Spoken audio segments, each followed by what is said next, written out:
Hello, everybody. This is Bart Sharp, and you are on Becoming Quantum Conscious on United Public Radio Network and UFO Paranormal Radio Network at 107.7 and 103.5, broadcasting out of the beautiful city of New Orleans, Louisiana. And you can catch us on the UPRN website, just uprn.com. Also on Roku, on cable television. Um X, Facebook, YouTube, Spreaker, and other internet platforms out there all around the world. As we got a worldwide community on UPRN, and it makes it so much fun. I never know who's listening, but we are all over the world, and I am still in France, though I live in Austin, Texas, and it's just been a really enjoyable week this week. I got to hear a great talk by one of my former guests, Richard Stanley, who's released a new book this past week. And of course, one of his friends, Hamilton White, was there, who is one of the hosts of Lost Relics of the Templar, who's a constant guest or regular guest, not constant, of Michel de Rocher, The Outer Beyond.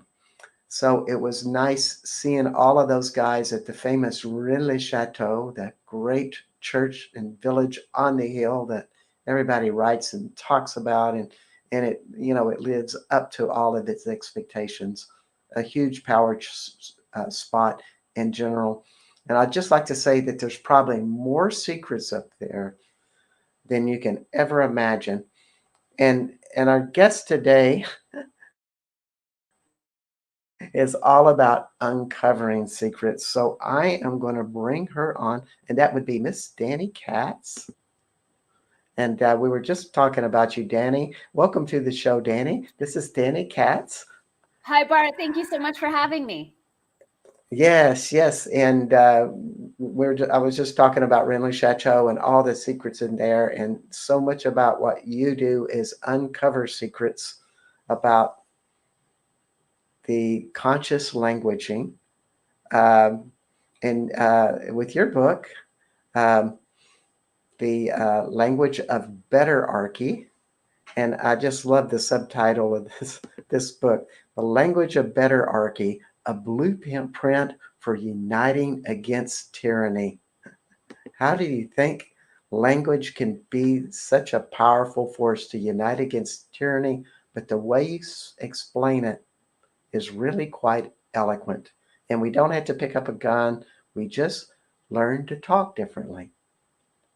So when you talk about uniting against tyranny, what does that mean to you? Well, as I was mentioning to you before we started recording, my publisher and I kind of tussled over the subtitle. Because a big part of my work, of my languaging paradigm, is to talk about what we want, to focus on the visions that we are foreseeing for ourselves, and to not position ourselves in an oppositional capacity, as in uniting against. But as my publisher explained, and many marketing experts have explained, marketing language is very different than using language to transform our reality. So I availed myself to my publisher's advice in going with the subtitle, A Blueprint for Uniting Against Tyranny. Basically, the language of betterarchy and the tools that I share in this book are solutions for us. I know so many of us are frustrated with the world situation, can often feel overwhelmed with all of the different systems that are inviting change and transformation. And what I'm offering us is a tool to shift the entire meta construct. Everything in this reality is created with words. I'm not a very religious person. I've never read the Bible, but I know enough to know that in Genesis, God says, or whoever wrote the Bible says, in the beginning was the Word, and the Word was with God, and the Word was God. And I've studied that passage very, very deeply. And I feel like there was a clue in that, letting us know that we can create in the same way that God created, using language. The social engineers know very well the power of our words to create and transform reality, which is why they go the distance to keep that information away from us. This book gives us tools to very easily, very gracefully evolve our society for the better. Yes, and I love what you say. It's like we use words to create a different reality. They're almost like one of the, to me, when you think of the energy of something, that's one vibration that might be a higher vibration, and the word may encapsulate that energy, but it's a little bit rudimentary compared to the energy of, let's say, like being in a high spiritual state or something. However, the word itself can launch somebody in that sequence to get to that higher state of understanding or knowledge or something of that matter. And it just seems like we trip over ourselves or offend people, and we're creating lots of separation between people all the time because we're not we don't have enough understanding of how our language affects people, basically. 100%. And I don't, like, personally, I don't agree with the allegation that we can trigger anyone, right? My triggers are my triggers. You could be speaking neutrally without any intention to trigger me, and one of your words could, of its own accord, trigger something that is already laden in mind that is inviting integration. So a big part of my work is self-responsibility, and turning our attention inwards to notice, where can I take responsibility for my triggers, for the world situation, for the imbalances between the masculine and the feminine, for all the conflict and separation that is pervading the cultural discourse. And this is, again, this is giving us tools to be able to do just that. And like you said, yes, of course, these higher spiritual states transcend language, but there are ways to use language to help move us towards those states, to help shift our internal vibration to those higher frequencies. Again, coming back to that self-responsibility and understanding that we are all reality creators. Yes, we are at that. And it just, what's so cool about the book is that you begin it by, it's not that the masculine is bad, but and how I see it is, and this is not in, I didn't really read this in your book, but I think we're really parallel with this concept. It's that the masculine is often talking from their woundedness, which would be in their aggression or their fear or their control issues. And so they're using a masculine source instead of their feminine source to express and also act from. And I think it's one of the reasons we have so many problems today is the masculine has to evolve and the feminine needs to have more of a voice today with this. Agreed. From my perspective, I mean, from science, we live in a realm of equal and opposite forces. So if the masculine is out of balance, then so too is the feminine, right? And so we need to be working together to come into balance. One of the primary precepts of my book is that patriarchy doesn't have anything to do with dudes in charge. And the solutions that we're being invited to activate have nothing to do with putting women in charge. Patriarchy is a lens of perception, and we've all been programmed with a masculine imbalance through generations of indoctrination. And men in charge is secondary to how we've all been programmed to lean more heavily on those masculine energetics: reason, logic, status, division, conflict, doing versus being. So it doesn't matter if we snapped our fingers and replaced, everyone in government with women. All those women would still be operating with the same imbalanced perspective because we've all been programmed with that same imbalance. And so go ahead, Bart. I would like to add one more in there: domination versus safety. In other words, we try to dominate with a lot of the masculine force, and people trust that domination because that's how they think. but everybody is thinking from that wounded masculine, from that part. And this is what's so eloquent about your book, is you're just and confrontive about the book. It's like you're just saying, this is the truth. These are what's going awry here in our communication modes. But underneath it is the emotional well-being of it all. Agreed. And so I want to ask you one more question with this. Maybe this is moving too fast, too quick, but I'll have to ask it anyway. And I just want to say to everybody out there, if you have questions for Dani, and you can also find more about her on her website, danikatz.com. But you can just join in on the chat and question away. She's available for you. So when we kind of distracted myself with that,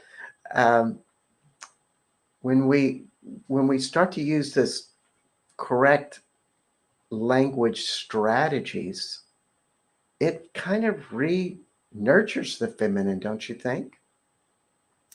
I do. I think it, and I want to, I'm going to be a little more exacting with the language, because the idea of right, wrong, good, bad, better, worse, right? Those are reductive polarities that kind of keep sustaining this outdated hierarchical construct, which I'm inviting us to start questioning and evolving out of in the book, right? So there's nothing wrong with speaking hierarchy or speaking a masculine imbalance. I'm simply talking about ways that are more effective if our aim is to unify, to live in a peaceful realm of abundance, of, harmony, of enough to go around. And I think, for a long time in Los Angeles, after the whole Me Too issue erupted, I saw a lot of women walking around wearing T-shirts that said the future is female. And those didn't sit well with me. No. If we're lobbying for a female dominant future, that goes back to domination, which you just mentioned, Bart, and then the idea of kicking men to the curb, how is that a solution if we need there to be losers for there to be winners? So I think, my aim is for us to get back into balance. It's not alleging any supremacy of feminine over masculine or masculine over feminine. And as well, it's not about confusing feminine and masculine polarities with embodied men and women. I think that's an area where people get really tripped up, that when I'm talking about a masculine imbalance, I'm not talking about men and I'm not denigrating men. I'm talking about the energetics and the lenses of perception through which we're interpreting reality. Yes, because we have plenty of women out there that wear dresses and they act like men. Exactly. And we have plenty of men that are very feminine that wear pants. It's just an odd world we live in. But that's really a lot how it is. And so it's a great journey to be taken into there of going beyond this duality, finding oneness. And you use a great term to explain it, which is kind of your preset before your title, the language of betterarchy, but you're using heterarchy, a term coined by one of my favorite authors, Richard Rudd of the Gene Keys, a great book. And you sound like you're a fan as well of the Gene Keys. Richard is a dear friend of mine. I've been in the Gene Keys community since 2010, and I interviewed him a number of times to help me with this book. And I'd actually thought initially that it was going to be the language of heterarchy. That was my whole idea for this book. But when I explored heterarchy deeper, I didn't find any instances of large-scale implementation. There were instances of hierarchical departments in larger organizations, but I didn't feel comfortable hanging my hat on heterarchy, given that I hadn't seen any examples of it instituted in a large scale. And then I went on this crazy nerdy exploration. I bought all these vintage Latin dictionaries and prefixes and suffixes, and I was looking for the just right word. Richard Rudd talks about synarchy in the Gene Keys, but synarchy has been weaponized. Adolf Hitler was claiming that the Third Reich was synarchy. So again, I didn't feel comfortable using the word synarchy given how it had been weaponized. And ultimately, I saw myself getting way into the weeds with coming up with the just right words. So I was like, all right, it's betterarchy because it's better, and we'll figure out what it actually is as we start implementing these tools and the new version of society starts to present itself to us. Yeah, yeah, and I think it's more expansive than heterarchy because that was a concept that Rudd explained in one chapter of his book, uh, as he does so brilliantly. Yeah. But can you kind of explain to everybody what heterarchy is? Absolutely. So let me start with hierarchy. So hierarchy is defined as a system of organization that is defined by privilege and status, right? Under hierarchy, there's always going to be a top dog and, you know, someone on welfare living in a ghetto. And hierarchy is really dependent on this sort of inequity. Heterarchy is a system of organization that privileges no one over one another. So it's more equal. And there are a lot of, you know, I interviewed a lot of people on heterarchy to really hone in on it. And it is a much more feminine, idealistic, kind of circular means of organization. But as I said, as I'm proposing that we reorganize our entire global society into what I'm calling betterarchy, I just wasn't sure how we were going to be able to pull off heterarchy with my limited understanding of it. Yeah, I like the way you explain it. It's just like it's kind of a reality that everybody has something to contribute. That you know there is not a better or less in a society, and we start recognizing that as a reality that we all contribute in some way to a greater whole. Exactly. And one thing that I like about heterarchy that I just want to mention here is that in a heterarchical structure similar to a betterarchical structure, everyone serves different roles. And some people are going to achieve in certain roles and some people won't, but we're not placing a different value judgment. We're not saying that the brain surgeon is a more valuable human than the janitor who works in the hospital. Everyone has their own roles to play, but they're not ranked. We're honoring the equal value of everyone's humanity, regardless of how that expresses. Yeah, yeah. You know, and I think it's also when people start thinking of that concept, they think of it in monetary terms. And it doesn't mean that everybody has the same amount of money. It means that everybody has a value that in some way is undefinably equal from that. 100%. Yeah. And what I point to, and forgive me if I'm taking us into a realm where you're not wanting to go, but it just occurred to me when you said that is a lot of the inequities baked into our culture. Sure, we have systemic issues with redlining, when we had the crime bill and all of those things, but inequality is baked into our language. And what I'm pointing out in my book, The Language of Betterarchy, is when we are speaking status and not even realizing that we're putting other people down or raising ourselves up, and how common that is in our everyday language, that we're privileging and unprivileging without even realizing that we're doing it. Exactly. It is so systemic. Yes. And every time we do it, we're basically judging, which whenever we judge, it kind of begins to narrow our viewpoint even more. It creates density in our body. In a way, we're less wise. Our emotional intelligence doesn't grow in that type of state of being. So that's why I think this book is so valuable. It's like, let's unravel this stuff. I appreciate that. And there's a whole section in the book on judgment, and judgment implies that whoever's judging has some sort of superior knowingness or authority to judge, right? So let's say you were wearing a red shirt and I said that shirt is ugly, right?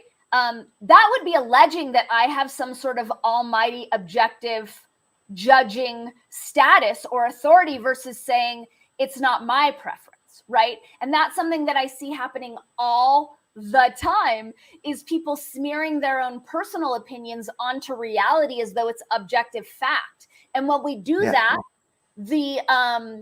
it causes other people to contract and armor up and defend, because people don't like being on the receiving end of other people's judgments, of other people claiming to have a higher authority to judge. Now, all of this is happening on a subconscious level, but it's happening, and these are, tiny bits and pieces that contribute to lackluster communication, to conflict, to feelings of ill will in conversations where these feelings of ill will don't have to be there. If we were just a little bit more mindful and conscientious about the coding in our language, we would be resourced to use our language in such a way that honors everyone we're speaking to, instead of subtly playing this hierarchy game where we're putting people down and we're not even realizing that we're doing it. Exactly. And we're expected to do it. It's almost like people are matching up their own judgments with your judgments if you're starting to play that game. And I love the way, maybe this is this is one of my favorite quotes in the book, when you talk about the matrix. Mm-hmm. As it says, and I'm just going to just read this out straight. As such, the matrix is propped up by a steady stream of programming intending to keep the populace skizzed out on fear, crisis, and conflict, while manipulating us into believing that we are small and limited and separate, and thus need its systems and safety nets to protect us. And to me, the whole bottom line underneath that are judgments and definitions, and all of that leads to criticizing, control, and just judging things into a rigid definition, creating the matrix. Yes. So, part of my work, I started off as a journalist, and I'm pretty much driven by root causes and solutions. So I'm always looking at okay, well, what's the truth behind the truth? And then what's the origin point behind that? And just going as far back as possible, which is what took me to hierarchy and examining, as a journalist, I write a lot about propaganda. I have a book on propaganda and a course on propaganda, and realizing that people aren't going to understand how propaganda operates until they understand this control matrix that's been overlaid on top of society, and how that control matrix needs us to hate ourselves. It needs us feeling less than or too much. It needs us to be in a constant state of problem so that we can always be reaching outside of ourselves for its various dangling carrots. That's how the whole matrix construct works. There's an illustration in the book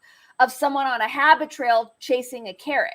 Right? So if we knew ourselves as whole, as lovable, as perfect as we are, this whole matrix construct would fall apart, because we wouldn't be chasing all of their dangling carrots. And so when I look to, well, what is the root cause of this whole situation? It's the weaponization of the word authority, and how when we go to the etymology of authority, it comes from the Latin word auctor, which means builder, founder, one who causes to grow. That is very different than where we've come today, with authority being, someone outside of us who gives us permission to do something or not do something. So I think the conflation of authority as being something that is outside of us, instead of our own internal God-given right to write our stories however we choose, I think that's one of the fundamental issues that keeps this control matrix running, because everyone is reaching outside of themselves for validation, acknowledgement, permission, dopamine, instead of self-sourcing, knowing ourselves whole and filling ourselves up with our own godliness. Indeed. I love that. And just to add a little bit, how many times have you heard somebody talking in their own frustrations, and they'll say, well, they're doing this to us. And you ask them, well, who's they?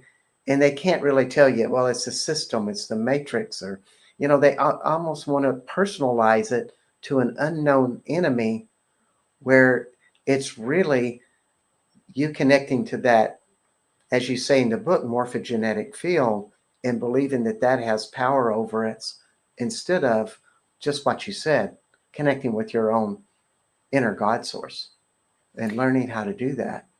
Exactly. And this is the paradigm shift that I'm calling for, because for those of us with eyes to see, the last 4 years, the last 10 years, the last, since 9/11 have been very, very frustrating. And I know a lot of people can feel powerless against, these unnamed invisible boogeymen.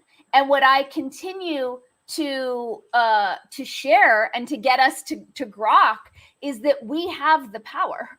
It's we can say no, we can remove our consent, we can remove our attention, we can remain empowered while choosing to comply or not comply. It's a matter of how we're going to frame ourselves in relation to what's happening in the world. And when we say, they're doing this to me, when I say that, I have just used my words to connect myself with the frequency bands of victimhood in the morphogenetic field. And therefore, the universe is going to give me more circumstances wherein I can see myself as a powerless victim. So what I want us to understand is how much power we have in this situation and how much power we have to switch the game. Take the very simple phrase, the powers that be. Every time I hear, a brilliant truth teller reference the powers that be, I'm yelling at my computer and saying the powers that were. Stop validating their false power. Let's remove our consent and call it what it is, the powers that were, because we have the power to make a different choice in every now moment. Exactly. And that's really what the time requires right now, is voices like that. And so we're kind of at the half point of this show. And I just want to switch directions and tell everybody that you are listening to Dani Katz, author of The Language of Betterarchy. And you can check out her website at danikatz.com. That's DANIKATZ. And she's from Santa Fe, New Mexico. And I am Bart Sharp, and you're listening to Becoming Quantum Conscious on United Public Radio and UFO Paranormal Radio on 107.7 and 105.3 out of New Orleans, Louisiana.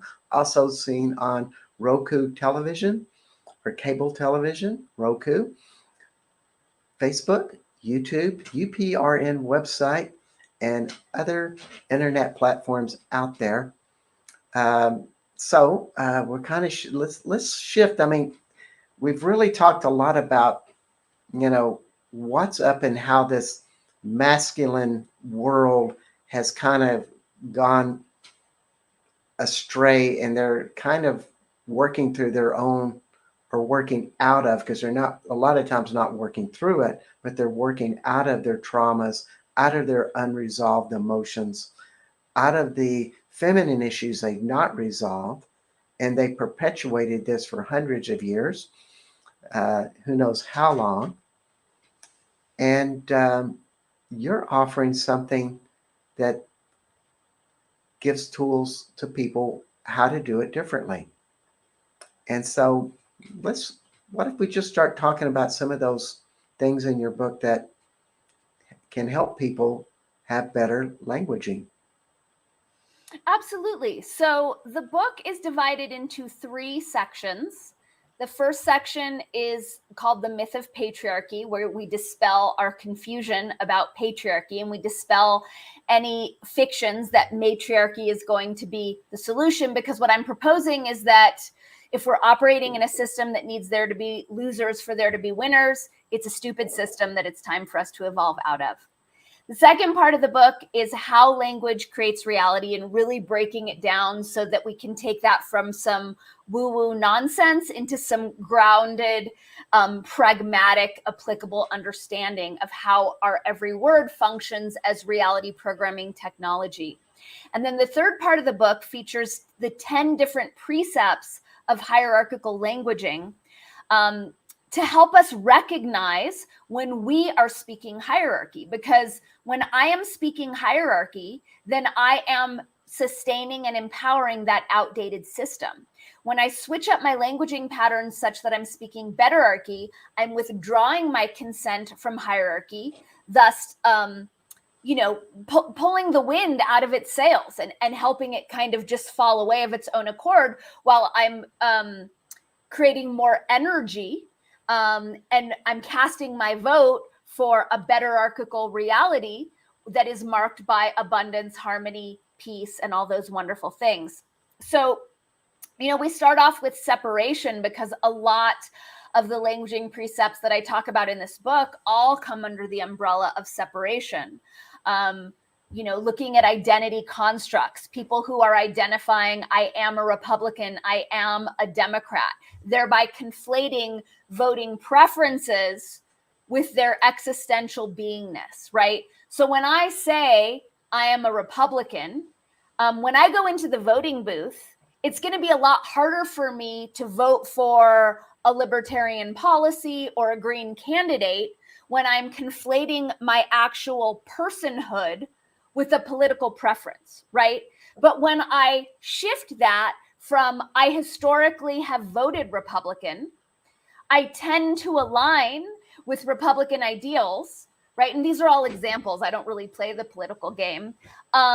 But when I unidentify and I talk about behaviors and predilections as behaviors and predilections, it's easier for me to make different choices because I'm not putting myself in the position of needing an entire existential overhaul, because I've mistaken a voting inclination with who I actually am. We can see another instance of this with anti,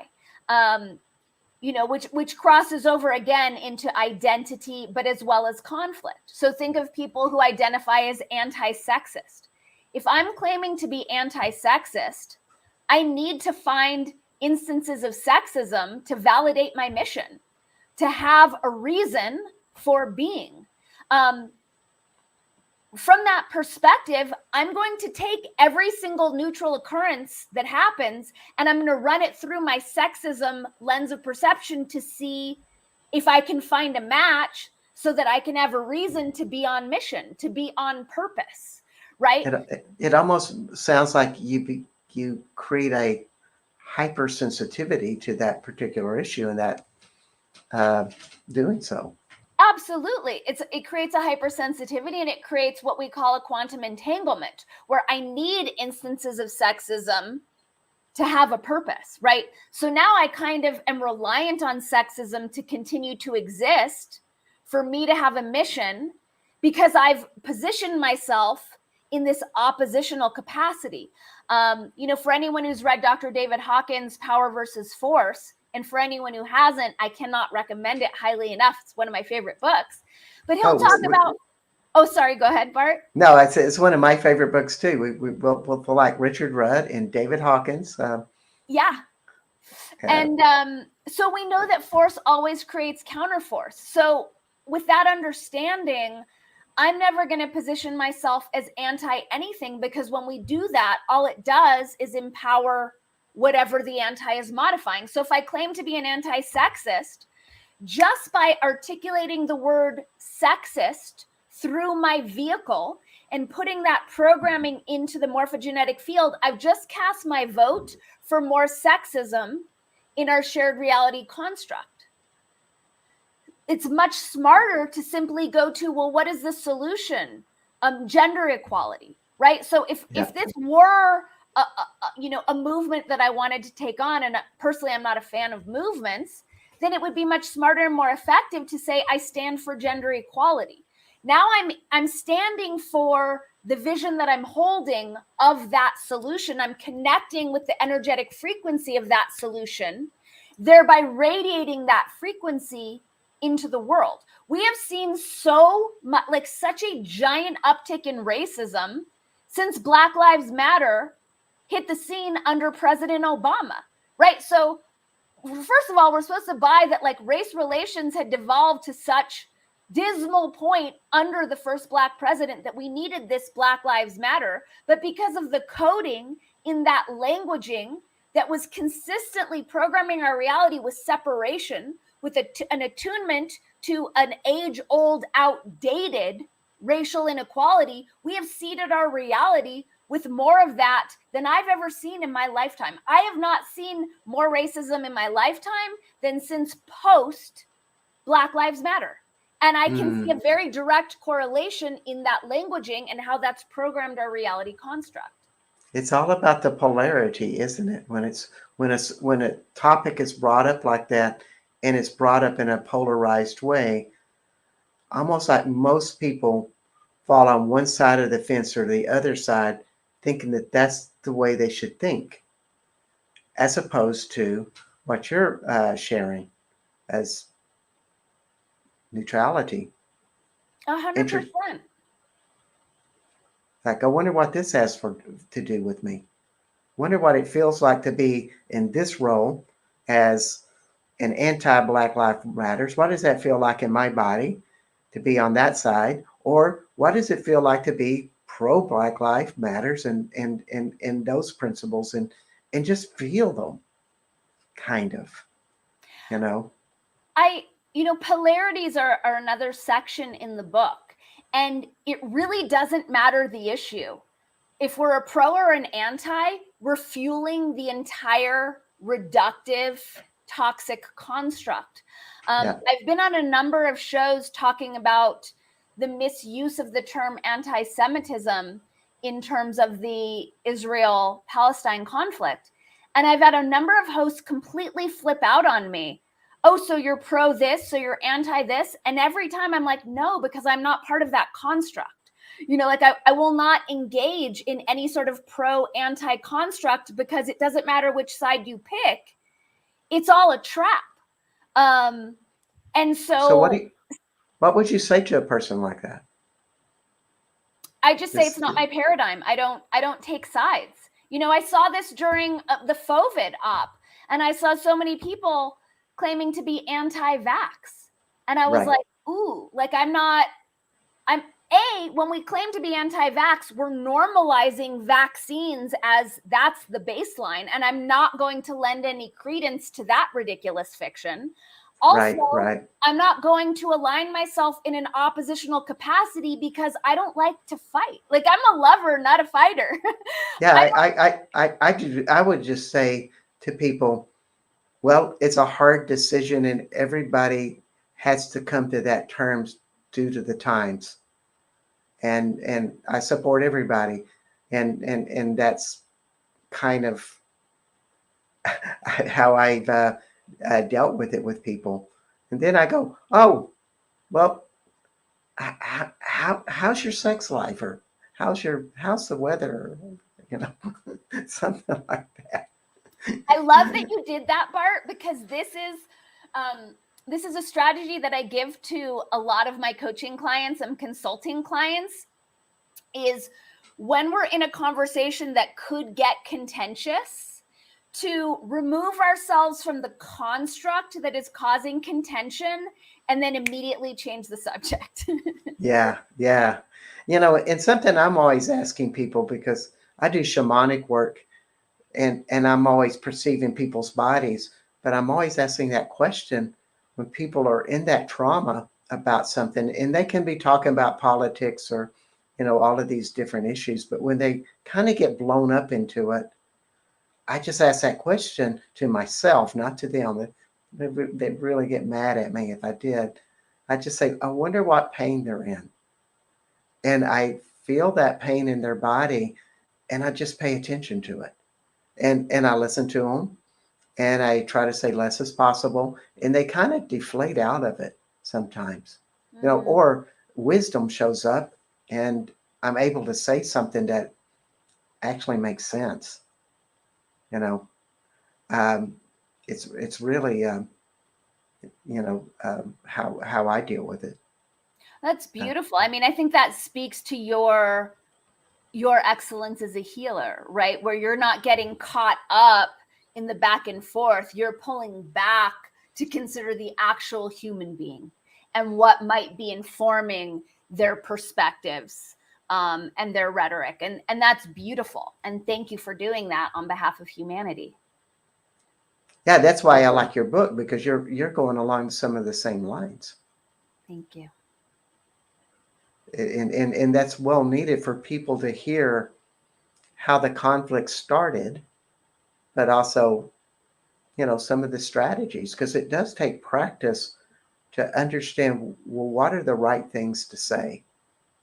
Yeah, it does. And again, I no means mean any disrespect to you, Bart, is there's never any right or wrong thing to say. It's just what's going to be more effective if our intentions are peace, or if our intentions are harmony.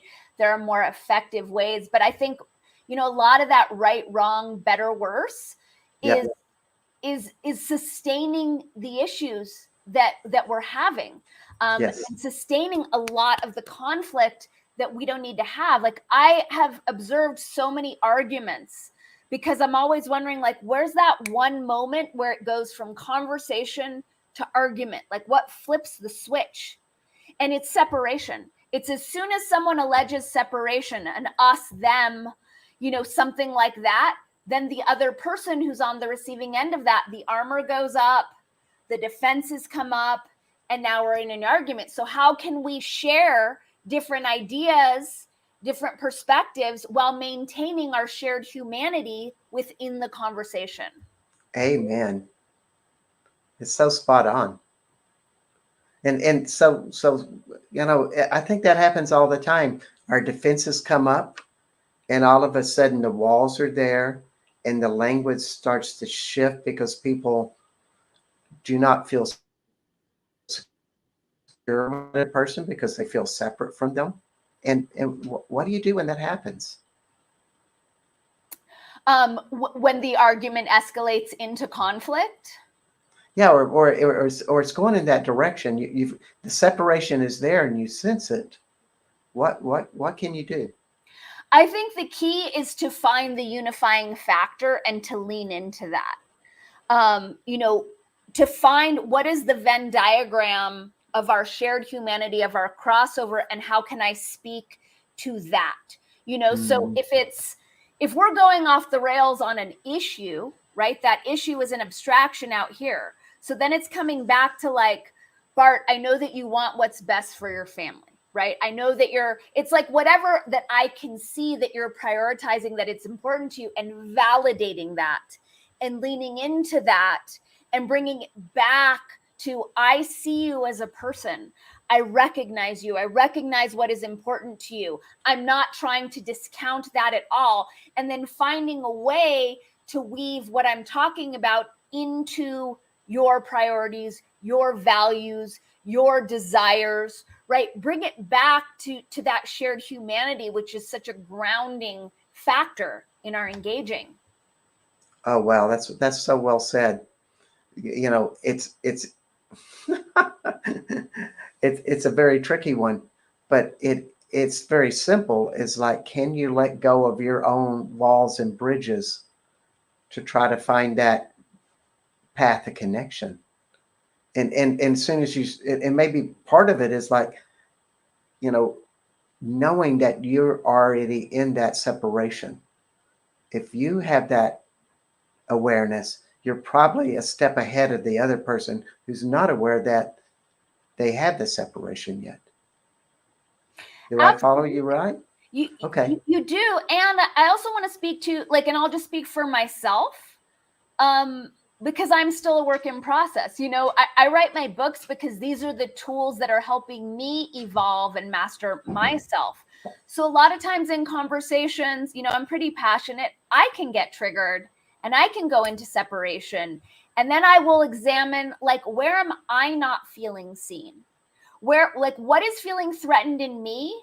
And how can I soothe that for the other person?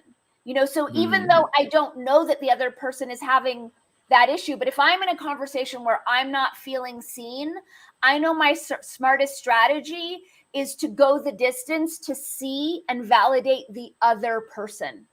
And that just, because it just brings the whole conversation into a more grounded human place. Indeed. And one thing you're doing when you're doing that is you're asking questions to yourself, which opens up awareness.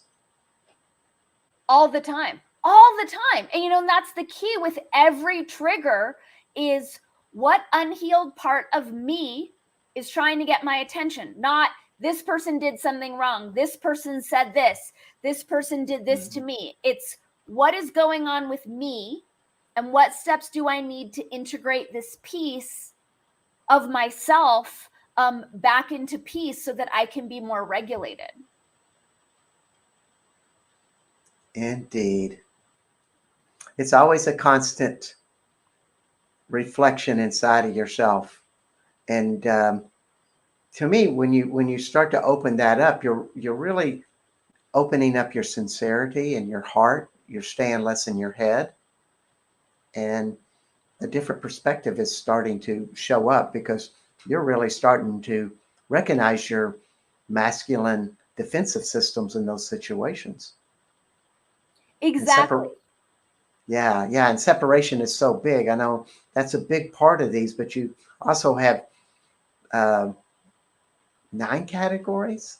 Did I remember that correctly? Yeah, it's 10, but I have lack and limitation sharing their own chapter because so many of the remedies are similar. So yes, there's separation, there's identity, there's conflict, there's fear, there's status, there's wrong use of will, lack and limitation. There's what I call fixity. And fixity is a fun one. I think it might be the most abstract, but it's Oh my God. I'm just thinking of somebody in my own personal life that's always trying to fix my stuff. Well, the fixity that I reference in the book is referring to any languaging patterns that make us that imply permanence, that because something was a certain way that it always has to continue on in that way. And that's one of the tricks of the control matrix, is to make us think that we cannot change. And so one of the things that I play with the book is nouns as traps, and realizing how noun heavy the English language is, and how nouns are really cages.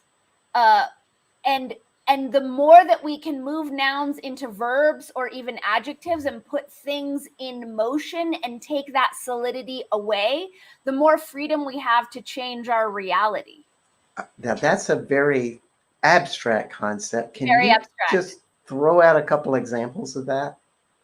Yes. So the way it came up in the book was around emotions and some more negative emotions, right? So instead of saying, I'm feeling a lot of rage, raging is moving through me.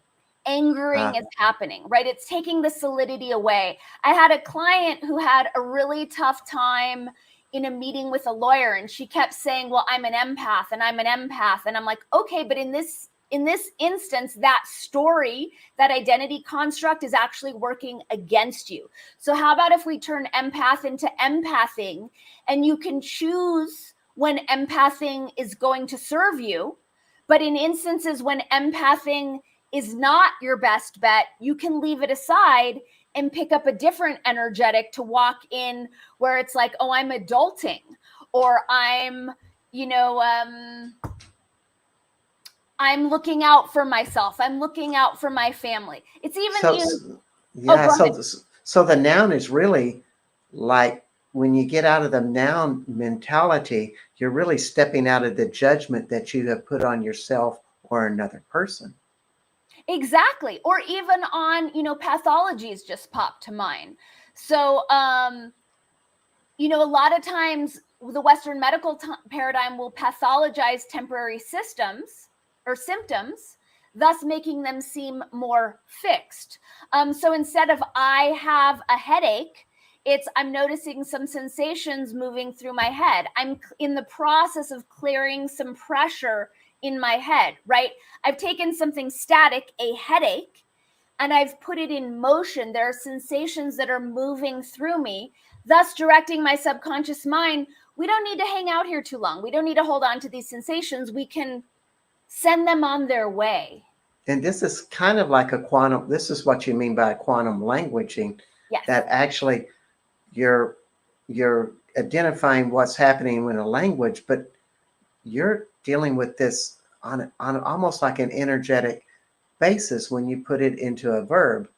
You're asking your body to feel the sensation of what it's like to be empathing or headaching or stressing, etc. So it allows you to interact with it and thus detach from it. Whereas when you judge it and create it as a noun, you're locked into it. You get all of those past perceptions all meshed together at the same time.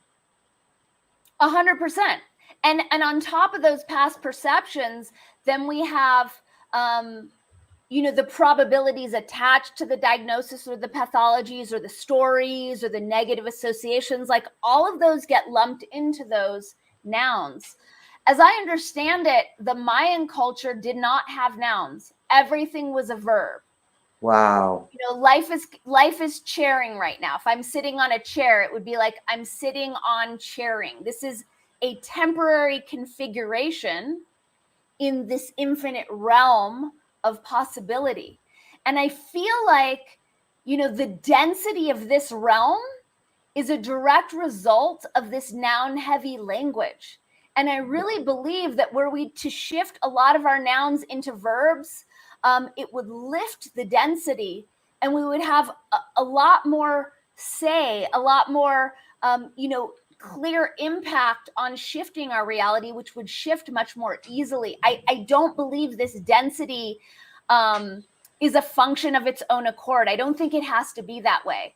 I think we've languaged ourselves into the illusion of fixity. That's brilliant. And so all of these chapters instruct you how to, as you read them, you will get an idea of how you fit into these schemes of things, but also being able to learn how to be more in the action of it as opposed to the solidity of it, which you go into more of a quantum perspective with that. We're coming down to the last couple of minutes of the show. So, Dani, if you'll be thinking about it like a 1-minute message you'd like to give to everybody, and I'm going to give the call letters. We are talking with Dani Katz, author of The Language of Betterarchy, and you can check her out at danikatz.com. Check out the book on various bookstores. It's out there all over the place. And you are on Becoming Quantum Conscious. I am Bart Sharp, and this is United Public Radio and UFO Paranormal Radio at 107.7 and 103.5 out of New Orleans. Also on cable television, Roku, Facebook, Twitter, X. I always say Twitter. I haven't let it go. I need an action with that.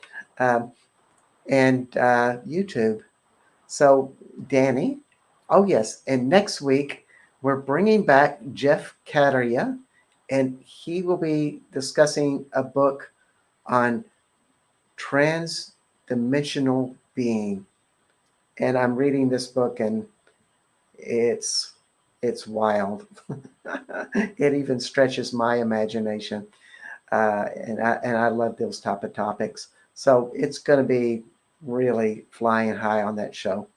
Just as this show has been great and a wonderful gift that you've given us with Betterarchy. This is something that can create a lot of change in the world. So I recommend everybody check it out. And Dani, what would you like to leave with parting words? Bart, thank you so much for having me. I've really enjoyed our conversation. And I would just like people to know and recognize how much power we have. Every single one of us is a reality creator. Every single one of us has the opportunity to make a massive impact on our world. And we don't need a podcast to do it. We don't need a television show. We don't need a stage and a big following. We can effect enormous change in our local communities with our every single conversation once we learn how to use our language to unify, uplift, inspire, empower. And I encourage all of us to claim this power that we have and to really start to learn to use our every word for the good, because together we can move the needle and we absolutely can course correct our world for the better. Those are great words to end the show. Thank you so much, Dani Katz at danikatz.com for being on the show. Thank you for having me, Bart. Much appreciated. Let's build a better world, and we'll see y'all all next week.